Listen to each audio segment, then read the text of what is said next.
sepanjang hidup kami.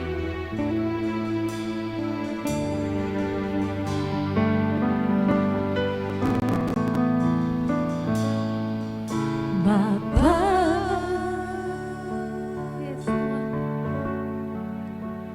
Engkau sungguh baik, kasih-Mu melimpah di hidupku. Bapakku berterima kasih, Bapa.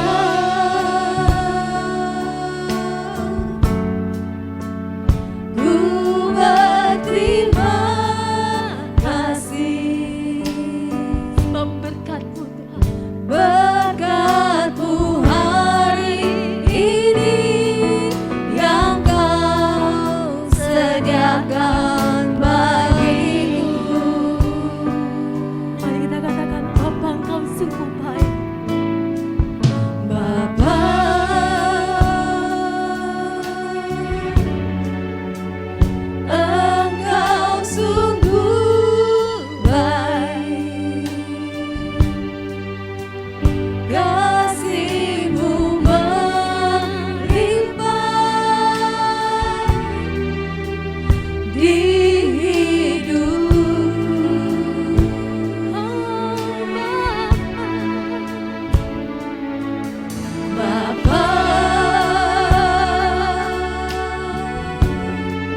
Saudara, kita mau ambil waktu ini buat merenungkan segala kebaikan Tuhan. Seberapa sering kita mengeluh dengan keadaan kita, tapi ingat sesungguhnya Tuhan Yesus tidak pernah meninggalkan kita. Tiada habis-habisnya pertolongan Tuhan. Yes, yes Lord. Mari kita mau katakan selalu baru, selalu baru dan tak pernah terlambat pertolonganmu, besar setiamu di sepanjang hidup. Mari lebih lembut kita mau katakan, angkat tangan kita mau katakan, naikkan syukurku Tuhan. Naikkan syukur kami Tuhan. Ini ucapan syukur kami Tuhan. Buat hari yang baru Tuhan. Syikirlah batakarlah, syikirlah batakarlah, ya syikirlah. Kasih dan rahmat-Mu.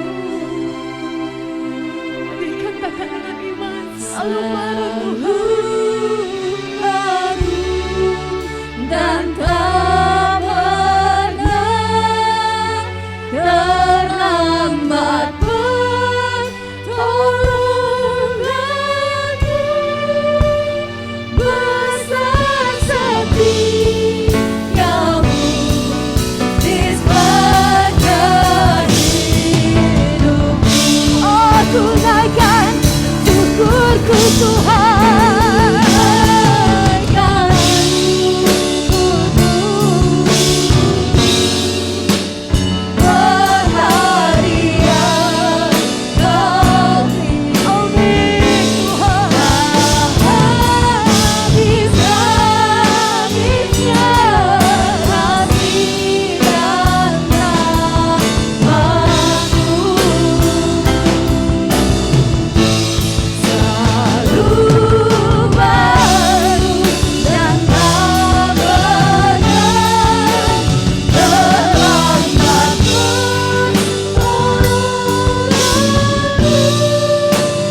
besar setiamu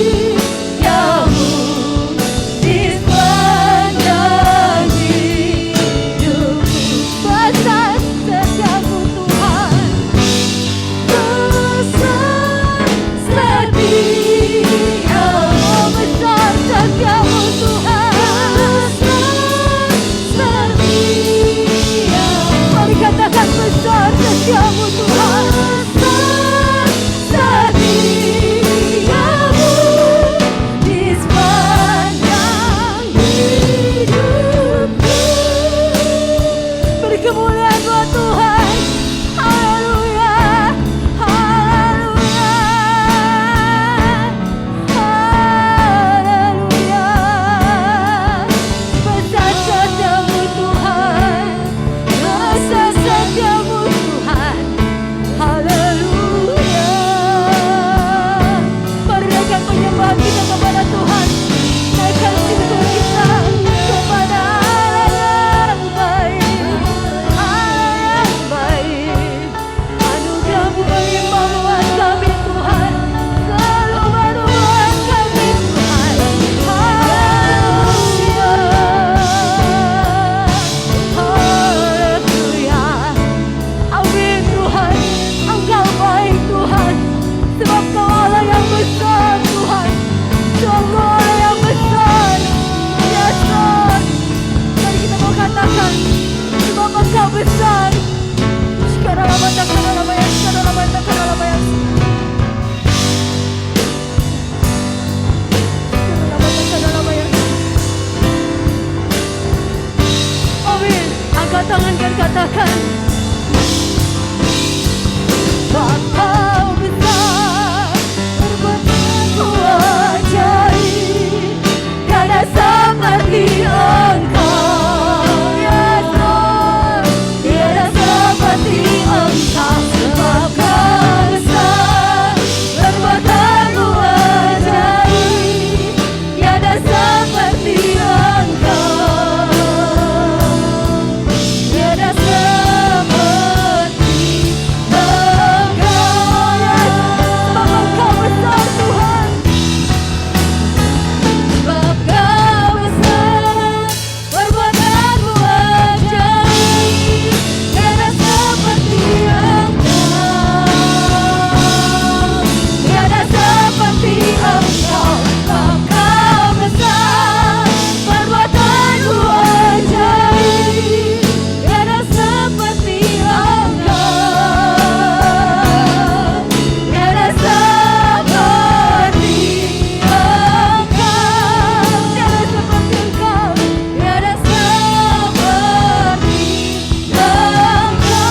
Engkau Allah yang besar.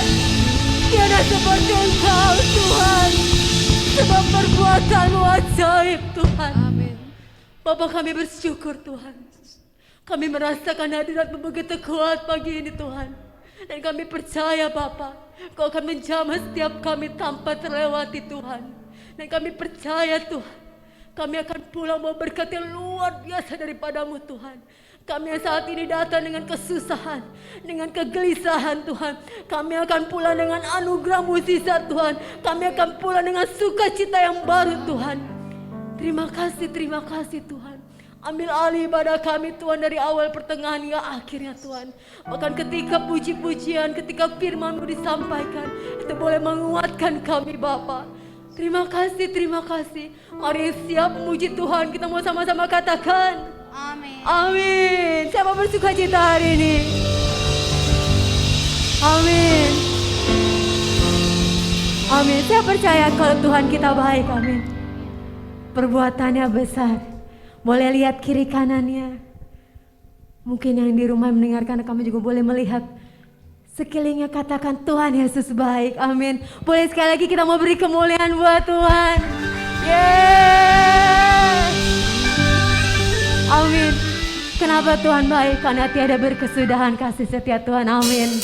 Amin. Berikan suara yang terbaik, berikan hati yang terbaik, berikan pujian yang terbaik.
kita baik, amin.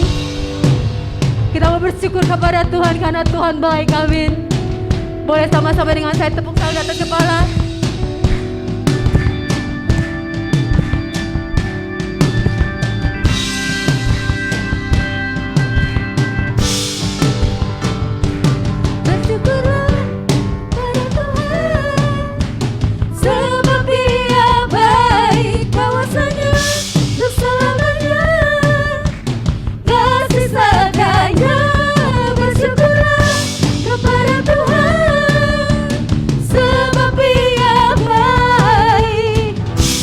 bahwasanya tuh selamanya kasih setianya. Bersyukurlah, bersyukurlah kepada Tuhan, sebab Dia baik, bahwasanya untuk selamanya kasih setianya. Bersyukurlah kepada Tuhan, sebab Dia baik, bahwasanya tuh selamanya kasih setianya. Bahwasanya tuh selamanya, bahwasanya tuh selamanya, bahwasanya tuh selamanya kasih setianya. Katakan bersyukurlah. Amin. Yes, yes, Lord. Amin. Saya selalu ingat satu dalam Alkitab, kalau dikatakan bersyukurlah senantiasa. Sekali lagi kukatakan bersyukurlah. Jadi setiap kali kita down, setiap kali kita dalam masalah, ingat satu kata, bersyukurlah. Karena ada berkat kala kita bersyukur. Amin. Amin. Kita mau siapkan hati kita.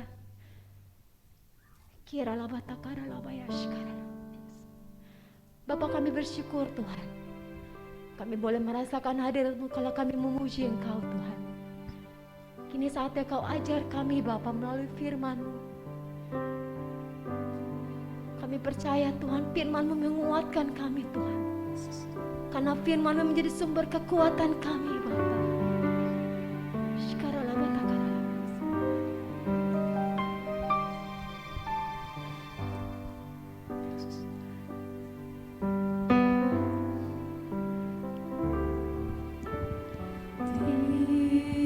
Dalam segala hal janji-Mu tak berubah Tuhan. Janjinya tak berubah. Apa yang sudah difirmankan terjadi saat kita percaya. Katakan dalam segala hal Tuhan. Di dalam segala hal janjinya tak berubah. Apa yang sudah difirmankan terjadi saat kita percaya. Sama-sama berkata, meskipun 1000 tangan manusia menarikku jatuh, namun Tuhan yang bela, tangannya sanggup membuatmu naik ke gunung. Percayalah, Tuhan yang bela.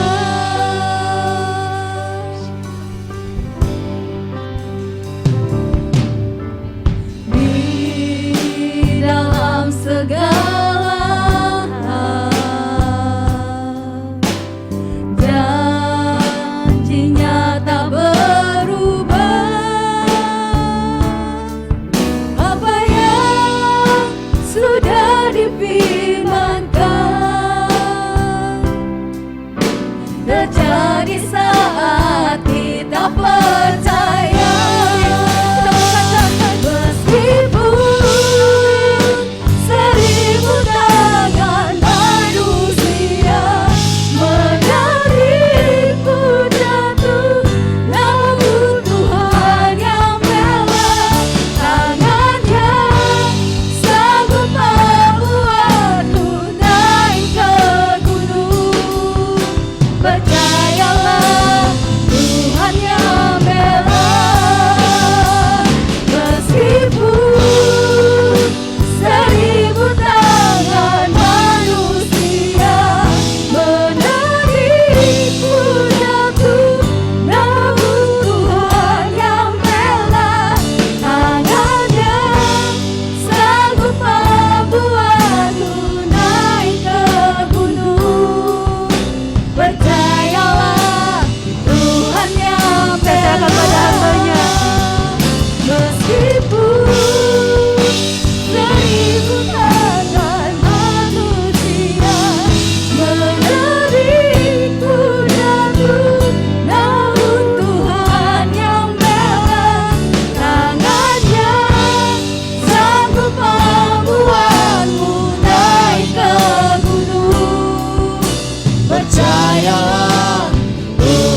sekali lagi.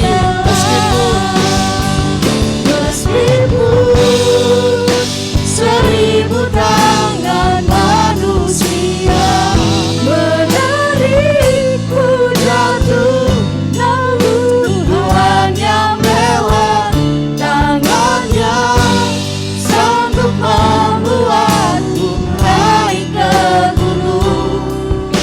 Percayalah, Tuhan yang bela. Percayalah. Percayalah, Tuhan yang bela. Percayalah. Percayalah, Tuhan yang bela.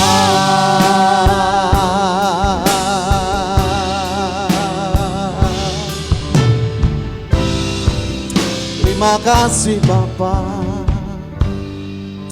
Bapak terima kasih kalau hari ini kami ada dalam bait Allah, kami bersyukur sebab Tuhan ada di depan kami, selalu membela kami sehingga kami boleh kuat dan terus setia mengiring Tuhan. Kalau pagi ini kami boleh bangun dengan tubuh yang sehat, dengan jiwa yang memuliakan nama-Mu, dengan roh yang menyembah-Mu dalam kebenaran, semua karena kebaikan Allah. Kami percaya kebaikan-Mu tidak pernah berubah hari lepas hari. Kebaikan-Mu tidak akan pernah kalah dengan kejahatan. Kebaikan-Mu menjadi sumber berkat kekuatan bagi iman, pengharapan, dan kasih kami. Sehingga kami boleh tetap berakar, bertumbuh, dan berbuah bagi hormat kemuliaan Bapa di sorga. Biar pujian yang kami naikkan menyenangkan hati Tuhan, dan Tuhan hadir di tengah-tengah kami, melawat setiap hati kami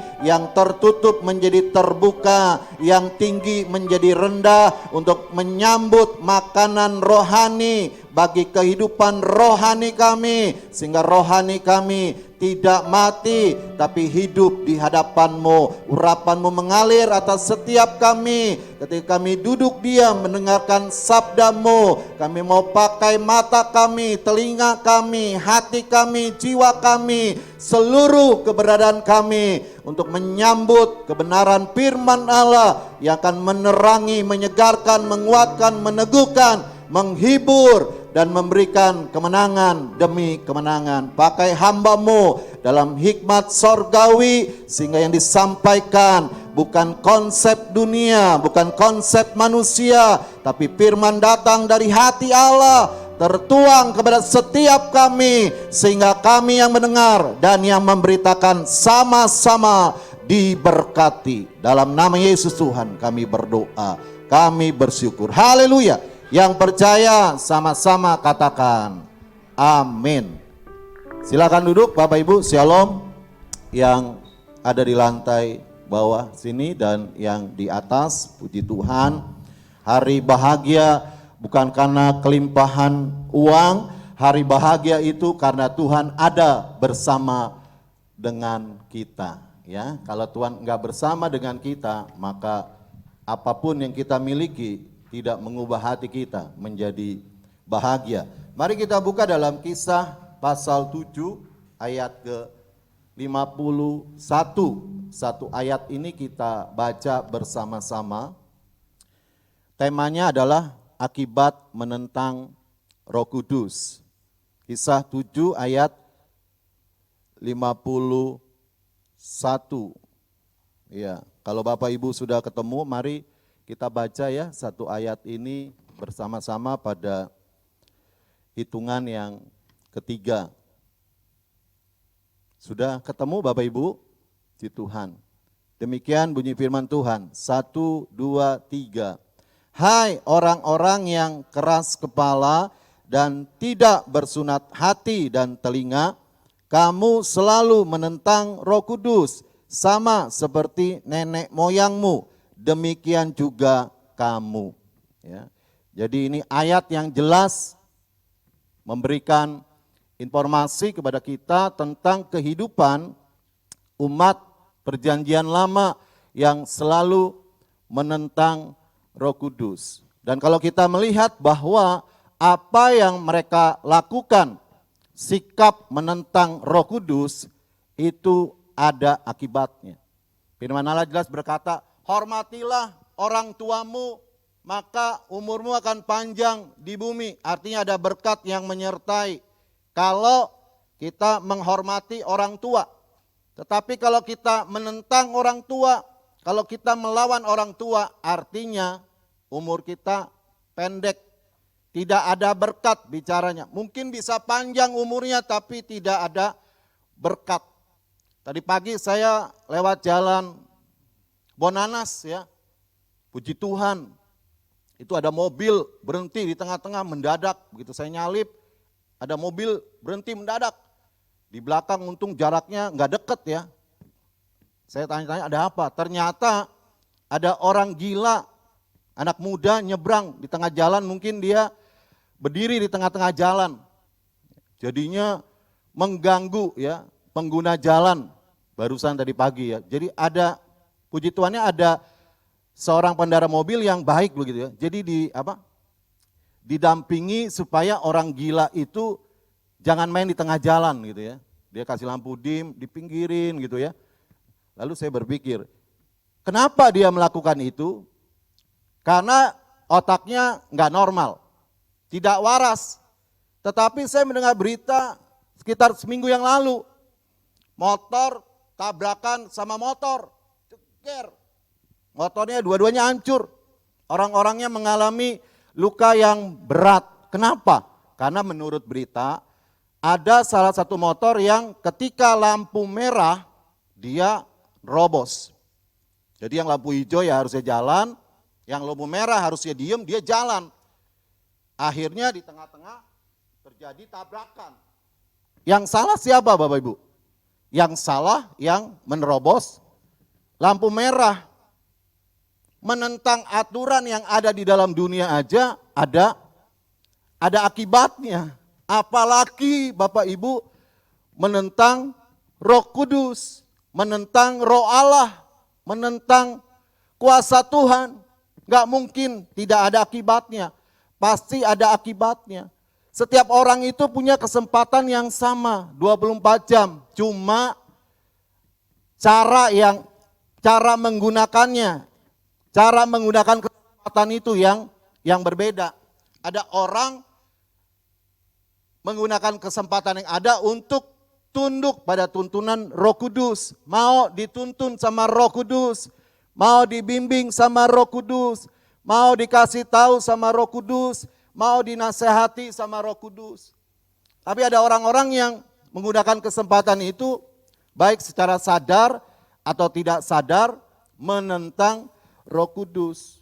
Sehingga Mazmur pasal 49:15 berkata, mereka itu seperti gembala yang turun ke dunia orang mati. Yang pada akhirnya mereka akan mengalami kebinasaan. Jadi kalau orang-orang yang gak mau dituntun Roh Kudus, yang menentang Roh Kudus, maka orang itu seperti domba, bukan gembala, seperti domba yang berjalan pada dunia orang mati. Dan Alkitab berkata menentang Roh Kudus ini dimulai dari apa? Dari keras kepala, dari hati yang gelap, dari telinga yang tertutup. Padahal 3 bagian yang Tuhan taruh dalam tubuh kita, mata, telinga, hati ini adalah tujuannya untuk membantu kehidupan saya dan Bapak Ibu ketika percaya kepada Dia, maka 3 bagian ini membantu kita untuk hidup dalam rencana Allah yang panjang, yang mungkin sekarang kita nggak bisa lihat, tapi dengan mata, telinga, dan hati kita yang tunduk pada tuntunan Roh Kudus, maka rencana Allah yang panjang yang tidak terjangkau oleh kita, itu dapat kita lihat dan mengerti dan kita pahami, dan Tuhan memberi kemampuan untuk kita menjalani rencana Allah yang pasti di dalamnya, pasti baik. Markus, mungkin ayat ini bisa ditampilkan. Markus 12 ayat 30, ini ayat yang tidak asing ya bagi kita ya, tapi kita baca Bapak. Nah ini dia ayatnya. Kasihlah Tuhan Allahmu dengan segenap hatimu, dengan segenap jiwamu, dan dengan segenap akal budimu, dan dengan segenap kekuatanmu. Jadi Tuhan taruh akal budi, Tuhan taruh hati, Tuhan taruh telinga, ya. Tuhan taruh kekuatan, kemampuan dalam kehidupan kita. Alkitab jelas untuk dipakai mengasihi Tuhan, bukan untuk menentang rohnya. Mengasihi Tuhan bukan untuk menentang Roh Kudus. Kalau hati kita, akal kita, kekuatan yang ada pada kita pakai untuk mengasihi Tuhan, maka kita sedang berjalan dalam rencana Allah yang sempurna. Tapi sebaliknya, kalau kita pakai bukan untuk mengasihi Allah, bukan untuk mengasihi Roh Kudus, untuk menentangnya, maka akibatnya kita keluar dari rencana Allah. Ada bedanya enggak? Pasti beda. Kalau kita hidup dalam rencana Allah, sekalipun ada pergumulan, maka berkat menanti kita. Sekalipun ada pergumulan, mujizat pasti dinyatakan dalam kehidupan kita. Sekalipun ada pergumulan, Allah pasti memberi kekuatan bagi kita supaya kita bisa melewati pergumulan demi pergumulan dalam kehidupan kita. Tapi kalau kita keluar dari rencana Allah, maka kita kehilangan berkat yang utuh. Berkat yang utuh ini bicara adalah berkat tentang jasmani dan rohani. Mungkin orang bisa hidup di luar rencana Allah, dia mengalami berkat secara materi. Tapi tidak dengan yang rohani.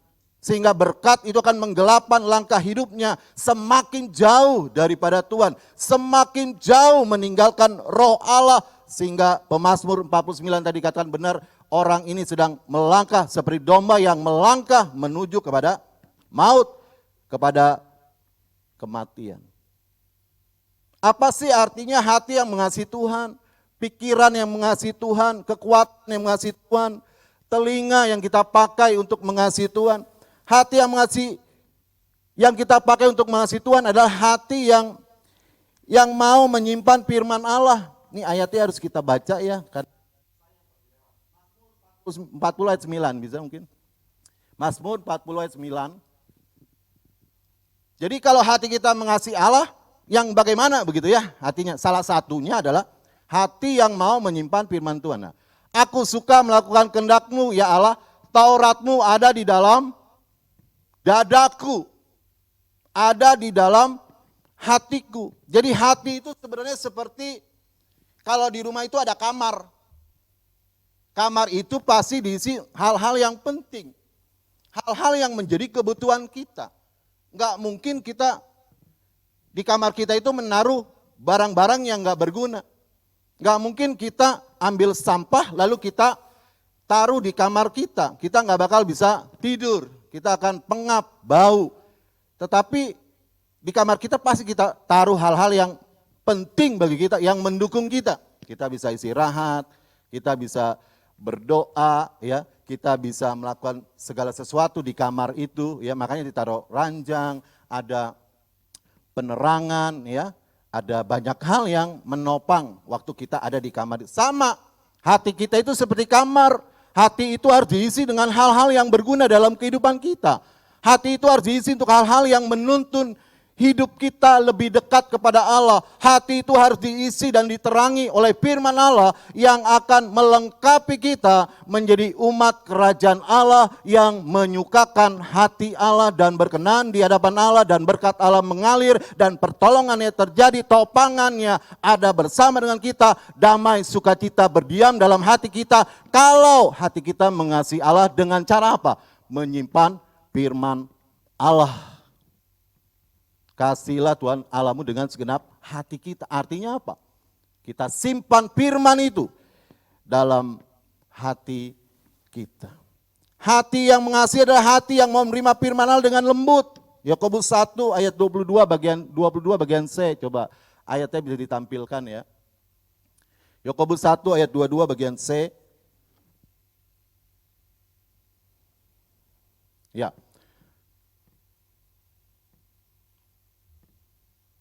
Ini Yakobus 1 ya? 22 ya? Bagian C-nya ada.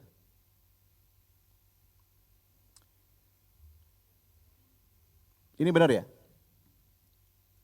Atau saya salah ketik kali ya? Bukan yang ini kayaknya ayatnya. Ya kita lewat ayat ya. Jadi hati yang mengasihi Allah itu hati yang mau menerima firman dengan lembut, tidak menentang, tidak dengan keras. Kalau keras kan hati kita berbalik lagi tuh. Apa yang mendalam hati kita dia berbalik lagi. Ya. Tertolak begitu ya. Enggak, tapi dengan lembut. Hati yang mengasihi Allah adalah hati yang tidak membangkang. Mazmur 44 ayat 19. Bisa ditampilkan ayatnya mungkin. Mazmur pasal 44 ayat 19.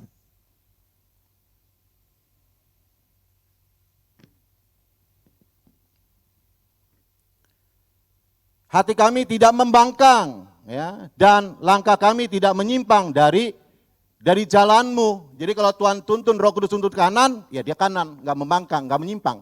Kalau Roh Kudus bilang kiri, ya dia kiri, dia tidak menyimpang, dia tidak membangkang. Intinya adalah memiliki hati seorang hamba. Lukas 22 ayat 27 berkata Yesus hadir di tengah-tengah muridnya sebagai pelayan, bukan sebagai majikan, bukan sebagai tuan, bukan sebagai raja yang harus dilayani, tetapi Tuhan hadir menjadi pelayan yang melayani murid-muridnya. Jadi penting hati mengasihi Allah. Jadi waktu dengar firman Tuhan jangan kebanyakan lihat handphone. Kenapa? Karena kalau lihat handphone, firman Tuhan lu berlalu. Kalau lihat handphone buka ayat nggak apa-apa. Tapi kalau lihat handphone, WA, ya buka Google, segala macam berita-berita terkini, ya. Status, waktu kita ibadah, ya jangan kalau bisa. Kenapa? Karena kita nggak mengasihi Allah, hati kita sebenarnya, kita nggak mau menyimpan firman Allah, kita sedang menolak, kita sedang melawan, kita sedang membangkang, maka kita lama-lama masuk dalam kategori orang yang menentang Roh Kudus, walaupun dimulai dari hal yang sepele dan kecil, tapi kalau menjadi kebiasaan, maka kita akan menstempel bahwa waktu dengar firman Tuhan kita buka-buka handphone itu adalah hal yang biasa dan lumrah, padahal itu tidak biasa. Jadi waktu dengar firman Tuhan ya memang segenap hati kita mau mengasihi Tuhan. Ya. Mungkin saudara nggak suka dengan orang yang menyampaikan tapi firman-Nya harus disukai. Mungkin saudara nggak mau merekam wajah orang itu tapi firman-Nya harus direkam dalam hati kita. Karena waktu kita menyimpan firman Allah, Roh Kudus menuntun melalui firman-Nya. Roh Kudus bekerja melalui firman-Nya. Roh Kudus berkarya melalui firman yang ada di dalam hati kita, bukan di luar hati kita. Makanya di tempat ini kalau baca firman, selalu diberitahu kita membiasakan pakai Alkitab. Tapi kalau ngebawa Alkitab nggak apa-apa, buka handphone boleh nggak? Boleh. Bukan nggak boleh Bapak Ibu ya, boleh. Tapi untuk baca Alkitab, bukan buat baca artikel.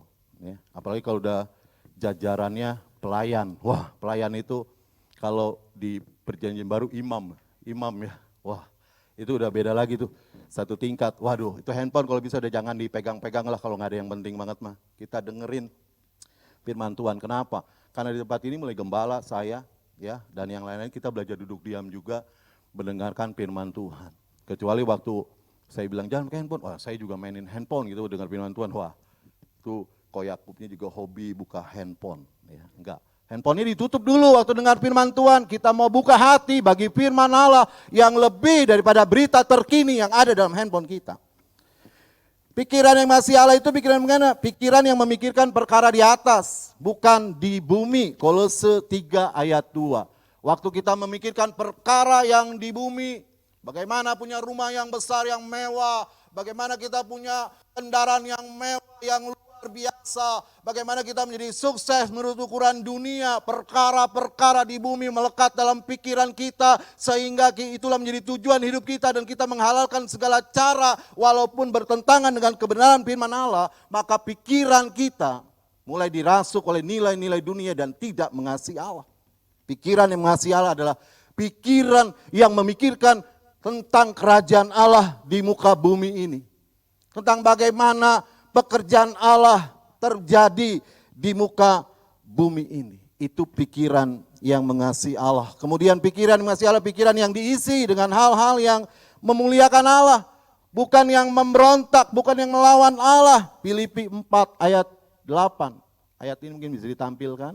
Ini ayat yang tidak asing, tapi Sayang ya kalau nggak dibaca ini ayat-ayat yang sering tapi kita diingatkan. Jadi akhirnya, kadang-kadang kita mungkin bisa gagal nih ya. Tapi akhirnya kata firman Tuhan. Kadang-kadang pikiran kita bercabang dua nih. Antara memikirkan yang di bumi ya. Mobil mewah, rumah mewah. Tapi Alkitab berkata akhirnya. Jadi akhirnya kita bisa memikirkan semua saudara-saudara, semua yang benar. Semua yang mulia, yang adil, yang suci, yang manis, semua yang sedap didengar, semua yang disebut kebajikan dan patut dipuji, kata firman Tuhan, pikirkanlah semuanya itu. Waktu kita memikirkan itu, maka pikiran kita sedang belajar mengasihi Allah. Lalu kemudian telinga yang mengasihi Allah itu telinga yang bagaimana? Telinga yang mau mendengar firman Allah, seperti seorang murid. Yesaya 50 ayat 4, mendengar, mempertajam, waktu dia mendengar seperti seorang murid yang emang benar-benar mau belajar dari kebenaran. Kita mau diberkati lewat firman Allah, kita mau diteguhkan lewat kebenarannya, kita mau diterangi lewat kebenaran firman Allah. Sungguh-sungguh waktu kita mendengarkan firman Allah, tidak ada yang dapat mengganggu kita waktu kita mendengar firman Tuhan. Yang tadi saya katakan gitu ya, apa? Kalau kita waktu dengar firman Tuhan, kita jangan menjadi tuan atas firman, tapi firman menjadi tuan atas kita, karena kita hamba. Jadi kita letakkan handphone kita mau belajar, memposisikan diri kita sebagai murid, walaupun mungkin kita lebih pintar daripada orang yang menyampaikan firman Allah, kita lebih tahu daripada orang yang menyampaikan firman Allah, tapi waktu kita semeja sehidangan dengan Bapa di sorga, maka bukan bicara kita lebih bisa, tapi Tuhan beri kepercayaan atau tidak kepada kita. Sama seperti Musa, sama kepada Yeremia waktu dipanggil. Musa berkata sama Tuhan, "Ku nggak bisa apa-apa Tuhan menghadapi bangsa yang keras kepala, tegar tengkuk." Apalagi Musa katanya bahasanya nggak lancar, tapi Tuhan mempercayakan Musa. Mungkin Harun dan Hur lebih pintar dari Musa, Bapak Ibu. Lebih hebat ya, sehingga pada satu ketika mereka berontak, emangnya cuma Musa doang yang bisa. Mereka mikirnya bisa, tapi mereka nggak sampai Tuhan percayakan atau enggak mereka menjadi pemimpin atas bangsa Israel pada waktu itu. Kalau Tuhan udah taruh kepercayaan pada Musa, gak mungkin salah, Bapak. Gak mungkin. Pasti ada sesuatu yang spesial di mata Tuhan. Apa? Hati Musa, kata Alkitab, lembut di hadapan Allah. Hal ini tidak ada dalam kehidupan umat Tuhan pada waktu itu, Bapak Ibu. Yang kita baca Kisah 7:51 ya. Alkitab berkata mereka selalu menentang Roh Kudus sejak zaman nenek moyang mereka.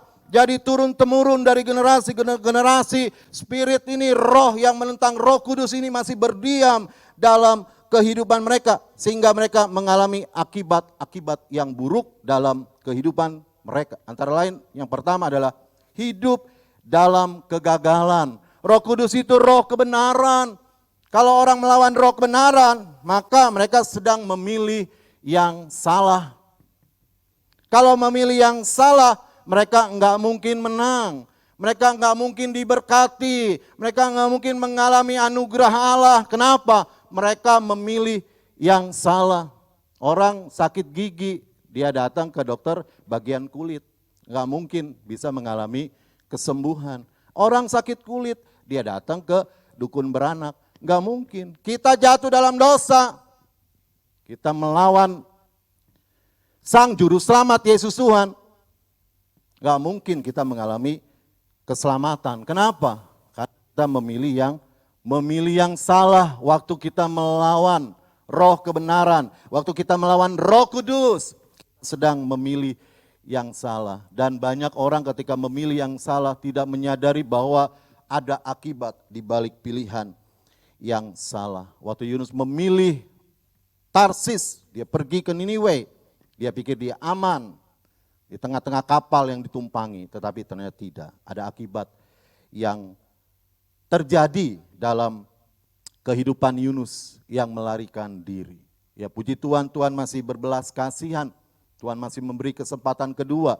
Ya, ada orang yang memilih yang salah, tapi dikasih kesempatan kedua malah lari lagi lebih jauh dari hadapan Tuhan. Tidak seperti Yunus yang menyadari, dia berdoa, dia bertobat dalam perut ikan dan Tuhan mengeluarkan Yunus dari perut ikan.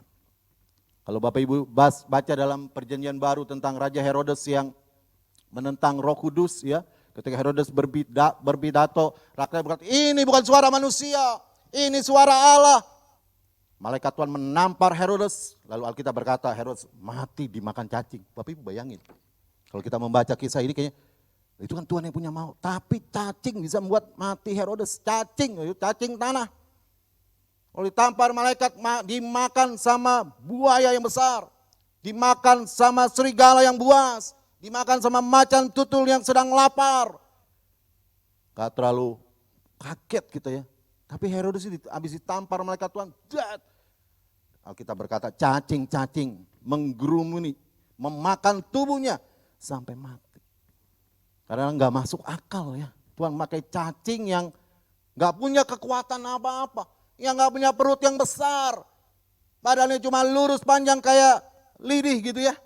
Tapi Tuhan pakai, Tuhan gerakan dalam kuasa cacing ini membuat Herodes menjadi meninggal. Kenapa? Karena Herodes terang-terangan menentang kuasa Allah. Alkitab berkata tidak menghormati Allah. Umat Israel itu dibina di padang gurun selama 40 tahun. Mereka gagal mengenal Allah. Mereka gagal menyenangkan Allah. Yang ada apa? Bersungut-sungut, bersungut-sungut, bersungut-sungut. Tadi WL mengatakan bersyukur itu awal daripada berkat itu turun dalam hidup kita. Itu benar. Bersyukur itu awal mujizat ada di depan kita. Itu benar. Bersyukur itu awal pertolongan itu terjadi dalam hidup kita. Benar. Bersyukur itu awal di mana jalan yang tertutup terbuka. Itu benar.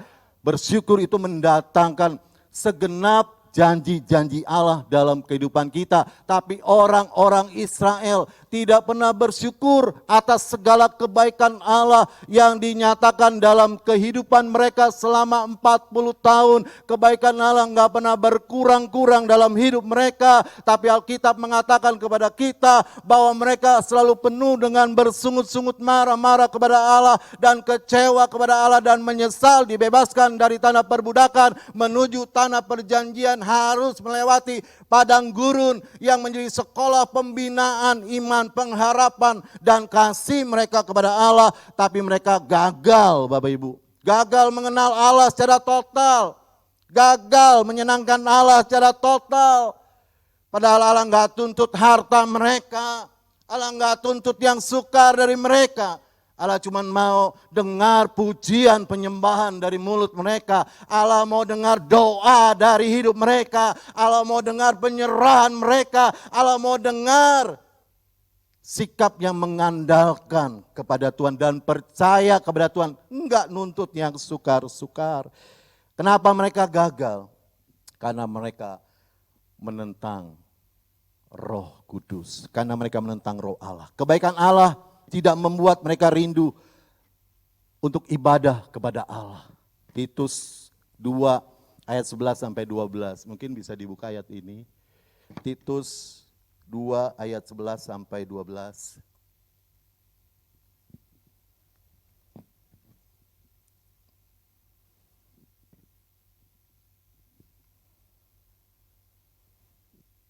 Ya bukan ini ayatnya ya.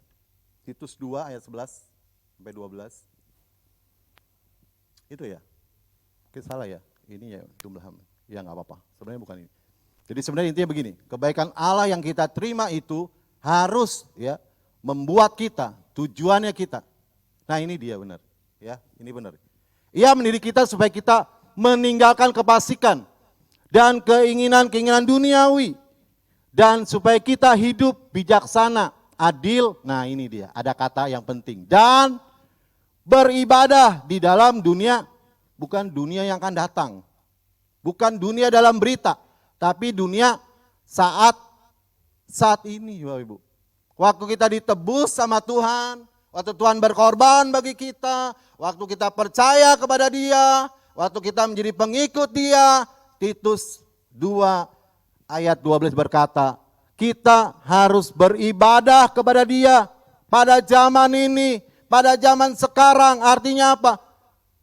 Gak ditunda nanti, gak ditunda besok, gak dilihat hari baik atau hari tidak baik, gak dilihat zaman baik atau tidak baik. Tapi Alkitab berkata Waktu kita mengalami kebaikan Allah yang di luar akal pikiran kita, Tuhan mau kita beribadah. Kenapa? Waktu kita ibadah, iman kita bertumbuh. Waktu kita ibadah, iman kita hidup. Waktu ibadah, pengharapan kita terjadi. Waktu kita ibadah, roh kita tetap menyala-nyala kepada Dia. Waktu kita ibadah, berkat Allah mengalir. Waktu kita ibadah, ada damai dan sukacita.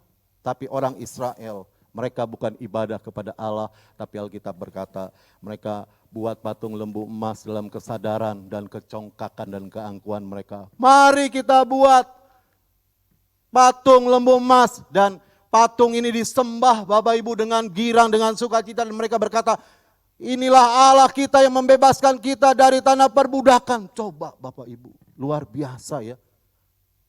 Kerusakan imannya udah benar-benar jauh sekali, rendah banget. Mereka enggak beribadah kepada Allah, padahal yang membebaskan mereka Allah, tapi mereka menyembahnya patung lembu emas. Padahal Allah yang memelihara mereka, tapi mereka mengagungkan lembu emas. Yang menopang langkah mereka, yang memberkati mereka, padahal Allah, tapi mereka percaya kepada lembu emas, tidak beribadah. Kadang-kadang kita lebih menghargai uang daripada ibadah. Kita nggak benar terlambat ke kantor, tapi terlambat ibadah. Itu biasa. Harusnya dibalik ya. Kenapa kita ke kantor bisa nggak telat, tapi ibadah telat? Karena kita pikir di kantor itu ada uang, tapi di ibadah kita justru menabur uang, mempersembahkan uang. Sehingga kita berpikirnya udah beda. Ya. Padahal kita diberkati bukan karena kantornya.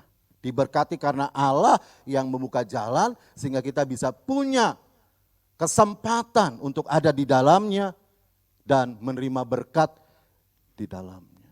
Kita kadang-kadang ibadahnya salah. Uang menjadi agama yang baru, materi menjadi agama yang baru walaupun KTP-nya Kristen. Tapi Tuhannya bukan Yesus, tapi Tuhannya uang. Sehingga kita gak rindu ibadah. Harusnya kerinduan ibadah itu terpacu dari dalam. Bukan terpaksa dari luar, tapi dari dalam hati kita.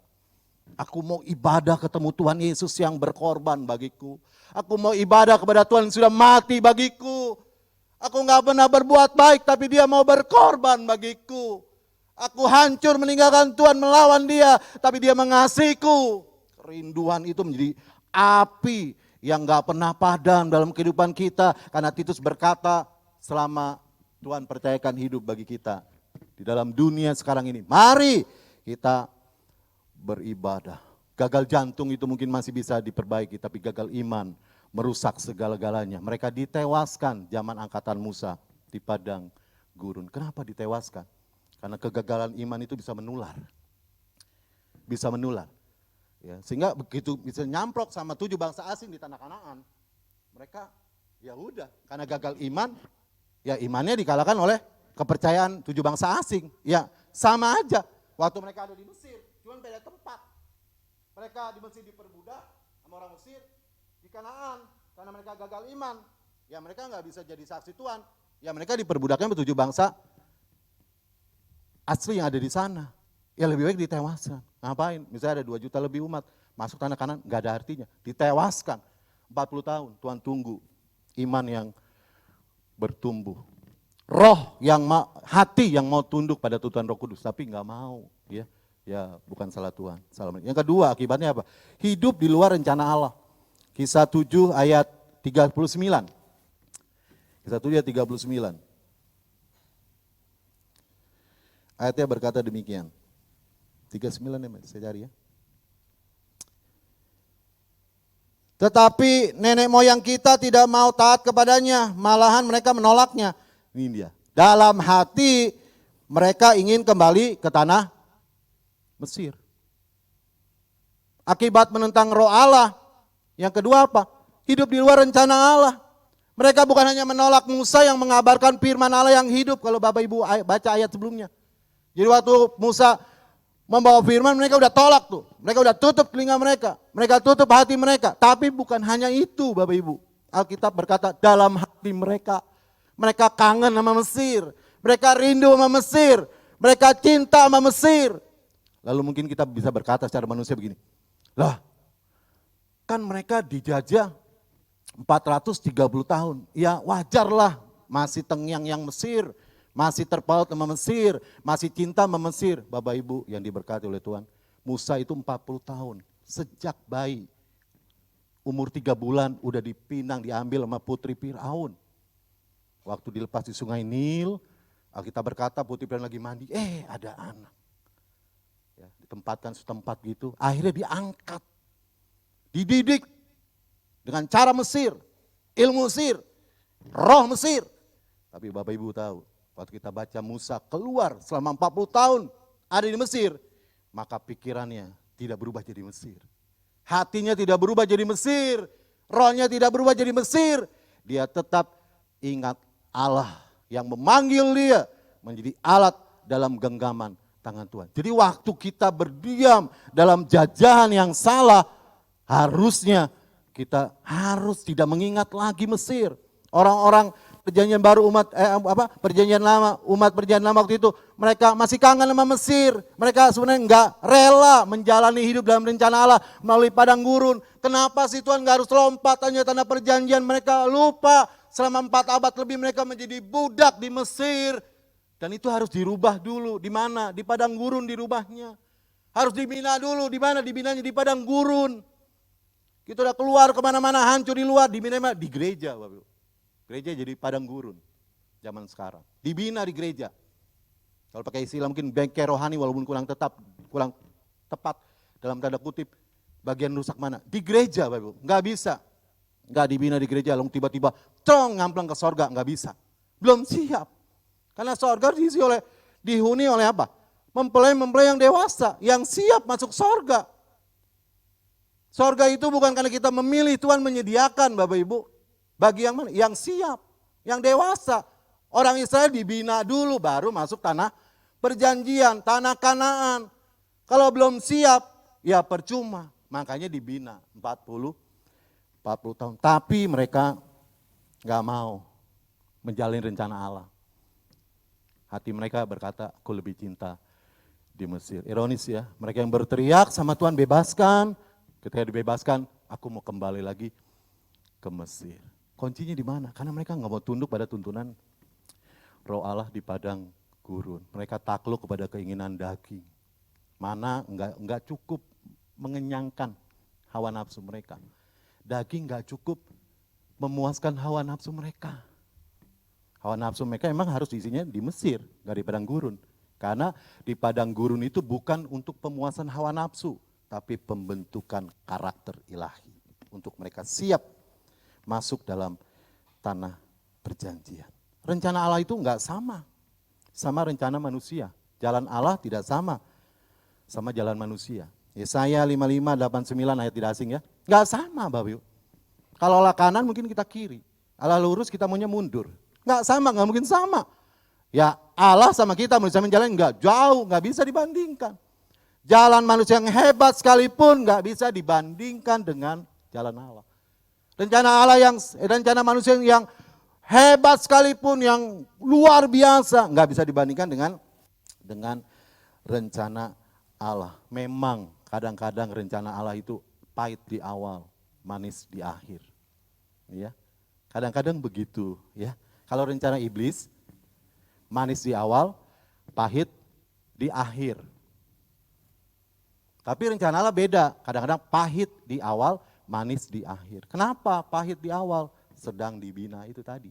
Dibentuk supaya kita menjadi penurut tuntunan roh Allah, roh kudus. Begitu. Kadang-kadang pahit ya waktu dituntun sama roh kudus. Kadang-kadang pahit waktu dibina oleh roh kudus. Tapi percayalah bahwa rencana Allah itu sekalipun pahit di awal pasti manis di akhir. Dari Mesir, padang gurun pahit nih ya. 40 tahun, tapi di akhirnya ini tanah perjanjian, Alkitab berkata penuh dengan susu dan madu, berkat-berkat Allah. Bapak Ibu yang diberkati oleh Tuhan, rencana Allah itu dilihat ke belakang baik, dilihat ke depan juga baik. Kalau kita lihat ke belakang penciptaan Allah merencanakan bumi, baik. Ke depan karya Allah menebus manusia, baik. Apa yang Tuhan sediakan ke depan, semuanya baik. Karena rencana Allah itu sempurna. Tidak ada yang buruk satupun. Sebab itu Jadilah kita kereta api yang baik. Ketika kereta api itu ada jalurnya, kita enggak menentang jalur yang sudah ditetapkan. Karena kereta itu kan sampai ke tujuan, kalau dia mengikuti jalur yang sudah disiapkan, rel yang sudah disiapkan. Tapi kalau kereta itu keluar dari relnya, maka kereta itu tidak akan sampai kepada tujuan. Waktu kita keluar sebenarnya kita menentang ya jalur yang sudah disiapkan, rel yang sudah disiapkan, yang membawa kita ke tempat tujuan. Yang ketiga, yang terakhir, orang yang menentang Roh Kudus itu akan menerima bonus hukuman Allah. Kisah 7 ayat 43. Kisah 7:43 berkata, tidak pernah malahan kamu mengusung kemah Molok dan bintang dewa Repan. Patung-patung yang kamu buat itu untuk disembah, maka aku akan membawa kamu ke dalam pembuangan sampai ke seberang sana Babel. Mesir itu udah cukup ya, jangan ditambah-tambahin lagi. Harusnya mereka belajar banyak kehidupan mereka di Mesir itu. Dan mereka sadar bahwa mereka di Mesir dihukum oleh Allah, harusnya. Tapi karena mereka menentang Roh Kudus, menentang Allah, mereka ditambah lagi, dibonusin. Bukan bonus berkat yang turun dalam hidup mereka, tapi Alkitab jelas berkata, bonus hukuman dari Mesir 430 tahun ditambah lagi di Babel.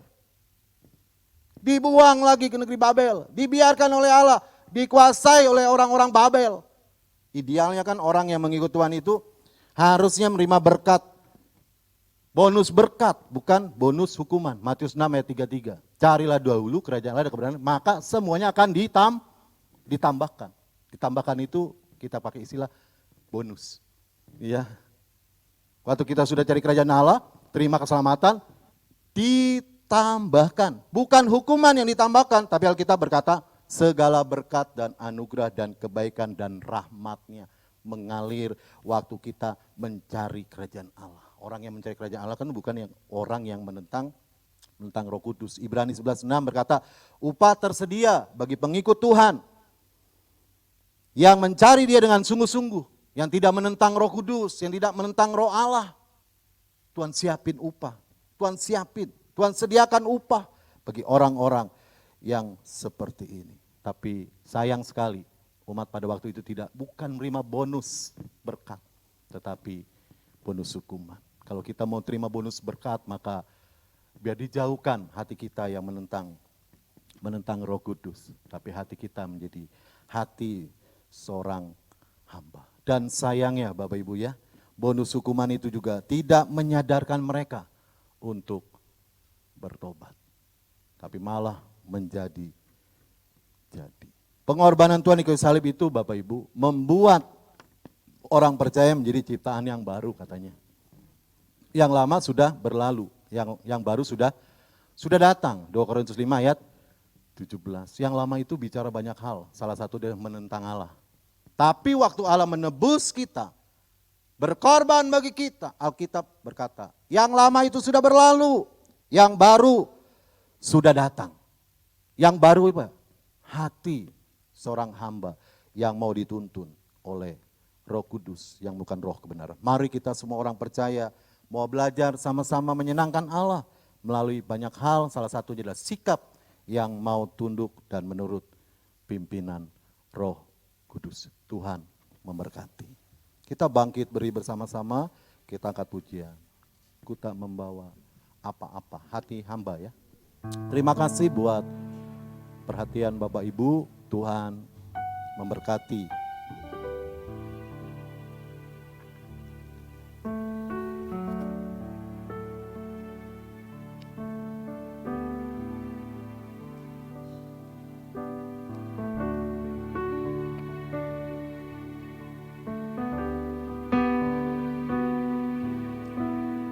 Ku tak membawa apapun juga saat ku datang ke dunia.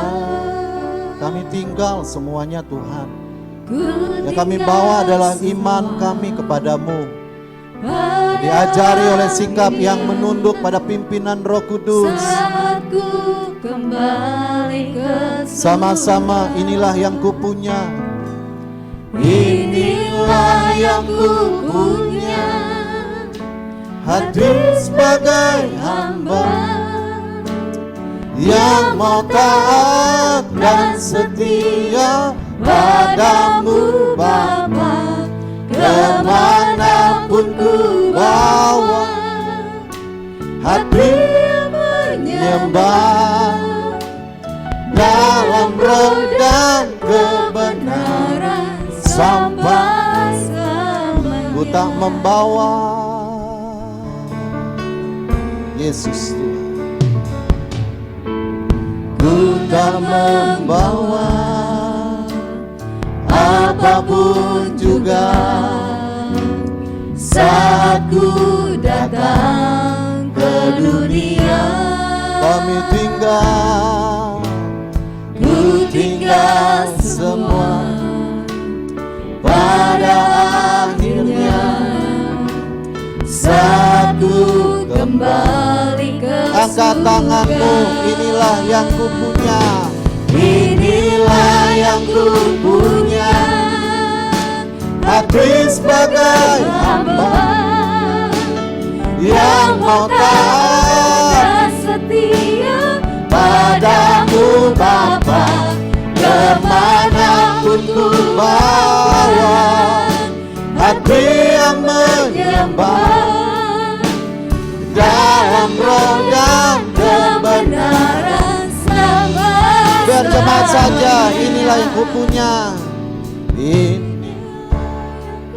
Inilah yang kami punya Tuhan, hati hamba yang rela dituntun oleh Roh Kudus, Roh Suci, Roh kebenaran, Roh yang mengajarkan, mengingatkan kami akan sesuatu, yang memberkati kami, yang menolong kami, yang memimpin kami kepada kebenaran dan Allah yang hidup.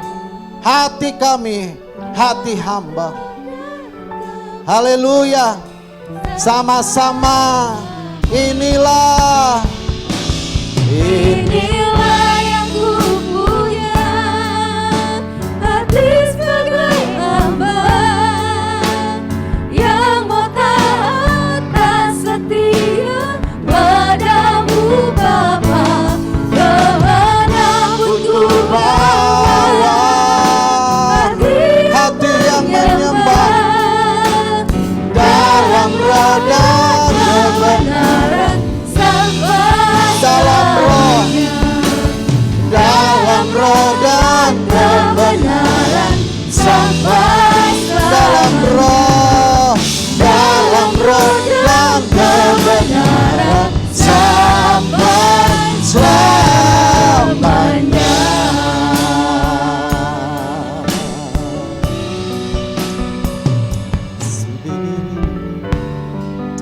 Terima kasih Tuhan, terima kasih Tuhan.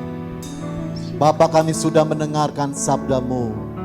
Biar Roh Kudus memberikan pengertian yang lebih lagi, sehingga firman ini benar-benar memimpin langkah kami menyukakan hati Allah, memimpin hidup kami dekat kepada Allah, memimpin mulut kami memuji Tuhan, memimpin telinga kami rindu mendengar firman Allah, memimpin hidup kami merindukan ibadah, karena kami tahu ada berkat ibadah turun ketika melakukannya dengan sungguh-sungguh, dengan mata yang tertuju kepada Tuhan. Terima kasih, biar firman-Mu termatrai dalam pengurapan Roh Kudus, sehingga tidak lenyap dan terhilang, tapi tersimpan, yang akan menerangi kami, yang akan membawa kami menjadi hamba-hamba yang berkenan di hadapan-Mu. Terima kasih Bapakku, segala pujian, hormat, kemuliaan, kebesaran kami kembalikan kepada Bapa yang kekal, penasehat yang ajaib, juru selamat kami yang sempurna, Yesus Tuhan namanya kami berdoa dan bersyukur. Haleluya. Yang percaya sama-sama katakan amin. Silakan.